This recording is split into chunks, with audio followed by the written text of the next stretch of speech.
Hello viewers, আজি আমি ইয়াতে এটা ডেসিমেল নাম্বাৰ দি পেলাই এটা ডেসিমেল নাম্বাৰ কেনেকে ডিভিজন কৰা যায় হেতু শিকিম। তো প্ৰথমতে আমাৰ এটো ট্ৰিক্সটো জানিব লাগিব।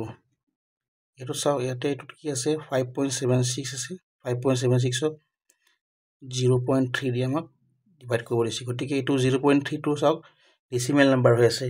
গতিকে আমি কেনেকে কৰিম? তো আগতে আমি প্ৰথমতে কি কৰিব লাগিব যেটো এটো ডিভিজৰ আৰু এটো কি বুলি কয় ডিভিডেন্ড। গতিকে আমি এটো ইয়াতে 5.76 ক আমি 0.3 ৰে ডিভাইড কৰিম। এটো কৰাৰ মেইন ট্ৰিক্স এটাই ট্ৰিক্স, আমি যেটো এটো ডেসিমেল নাম্বাৰ আছে এটো আমি হোল নাম্বাৰ বনাই লব লাগিব। হোল নাম্বাৰ বনাবৰ কাৰণে আমি কি কৰিব লাগিব, এই ডেসিমেলটো ৰাইট সাইডে এবাৰ লৈ যাব লাগিব। ডেসিমেলটো ৰাইট সাইডে এবাৰ লৈ যোৱাৰ পিছত কি হৈ গল 3 টো হোল নাম্বার হৈ গল। এনেকে হল আমি এই 0.3 ক আমি 10 ৰ পাৱাৰ ডিজিট মাল্টিপ্লাই কৰি দিও, তেতিয়া হলে আমি ডেসিমেলটো ইফালে লৈ যাব পাৰিম। এটা কথা আছে, যদি বাহিৰত আমি যি কৰো ভিতৰতো আমি এই একে কৰিব লাগিব, তো সদায় মনত ৰাখিব। তো ইয়াত আমি 10 দি মাল্টিপ্লাই কৰিছো বাহিৰত, ভিতৰতো আমি 10 দি মাল্টিপ্লাই কৰাৰ লগে লগে কি হ'ব, এই ডেসিমেলটো ৰাইট সাইডে একবাৰ যাব, এটা ডিজিট ৰাইট সাইডে গুচি যাব। যোৱাৰ লগে লগে কি হ'ব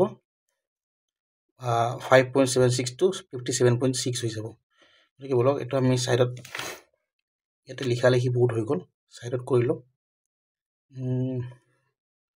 এটো যেটো 5.76 আছিল হে এটো 57.6 হৈ গল, আৰু এটো কি হল 0.3 আছিল এটো 3 হৈ গল, কাৰণ আমি ইয়াতে 10 দি মাল্টিপ্লাই এটা কৰিছো এটা কৰিছো। তো ই হৈ গল আলটিমেটলি আধা অংক হৈ গল। গতিকে 3 1 * 3 5 ৰ পৰা 3 গলে কিমান থাকে 2, 3 ৰে 2 ডিভাইড নহয়, গতিকে আমি 7 টো তলত নমাই লৈ আহিম, 27 হল। 3 9 * 27, ডেসিমেল টো যেটো পয়েন্ট টো ওপৰত গুচি যাব, আৰু কি হ'ব 6 টো আমি 6 টো তললৈকে নমাই লৈ আহিম। 6 3 ৰে 6 কিবা যাব 3 2 6, 6 ৰ পৰা 6 মাইনাস কৰিলে এবাৰ ৰিমাইন্ডাৰ কি থাকিব 0 থাকিব। আমি আনসাৰ পাই গলো। আমাৰ আনসার হল এটো 19.2 এটো হৈ গল। এতিয়া বলক আমি নেক্সট ম্যাথটো কৰো। তো মছি লও হা, এতিয়া আমি এটো কৰিম, এটো কৰি আছো ম্যাথছ। এটা কি আছে ইয়াতে চাও, ইয়াতে এটো হল ডিভিডেন্ড আৰু এটো হল ডিভাইজৰ। গতিকে ডিভাইজৰটো এটা ডেসিমেল আছে, ইয়াকো আমি হোল নাম্বাৰ বনাই লম। গতিকে কি আছে 86.4 আমি কি কৰিম 0.12 ৰে ডিভাইড কৰিম। গতিকে এই 0.12 এটো ডেসিমেল হৈ আছে, গতিকে ইয়াক আমি 0.12 ক আমি ডেসিমেলৰ পৰা হোল নাম্বাৰ নিবৰ কাৰণে কি কৰিম 100 ৰ পাৱাৰ দি মাল্টিপ্লাই কৰিম। তেতিয়া কি হ'ব ডেসিমেলটো ৰাইট সাইডে দুইবাৰ গুচি যাব 1 2, তাৰ মানে কি হ'ব এই যেটো পয়েন্টটো ইয়াতে আহি যাব। গতিকে হৈ গল নে 12 টো হোল নাম্বার হৈ গল। আৰু এফালে ঠিক তেনেকে ইয়াতে বাহিৰত যি কৰো আমি ভিতৰটো একে কৰিব লাগিব, ইয়াতো আমি 100 দি মাল্টিপ্লাই কৰিব লাগিব।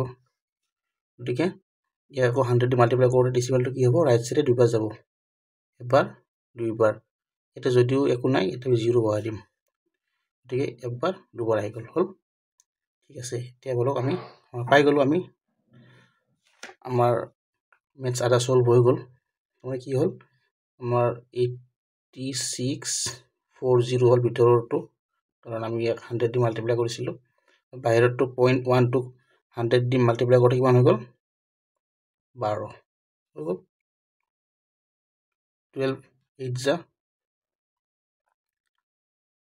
একেবাৰ যাব 7 বাৰ যাব, 7 12 84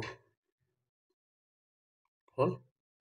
6 ৰ পৰা 4 গলে কিমান থাকিব 2, 12 ৰে 2 ক নাযায়, গতিকে কি হ'ব 4 টো তলত নমাই আনিম, কিমান হ'ব 24, 12 2 24 ঠিক আছে আৰু এইটো 0 টো তলত নামি আহিব 0 তলত নামি আহিব কি হ'ব 12 0 0 জানে হৈ গ'ল এনসাৰ পাই গ'ল 720 তো ভিউয়াৰ্স এইটোৱে আছিলে আজিলৈকে আমি এটা ডেসিমেল নাম্বাৰ দি পেলাই এটা ডেসিমেল নাম্বাৰক কেনেকৈ আমি ডিভাইড কৰিম এইটো শিকিলোঁ এটাই ট্ৰিক্স এইটো যিটো ব্লু কালাৰ দি দিছে চাওক ফাৰ্ষ্ট আমি যিটো মানে ডিভাইজৰ হয় এইটোক আমি হোল নাম্বাৰ বনাই ল'ব লাগিব আশা কৰোঁ এইটো ভিডিঅ'ৰ দ্বাৰা আপোনালোকে উপকৃত হ'ব আৰু যদি ভিডিঅ'টো ভাল পায় কমেণ্ট কৰিব শ্বেয়াৰ কৰিব আৰু লাইক কৰিব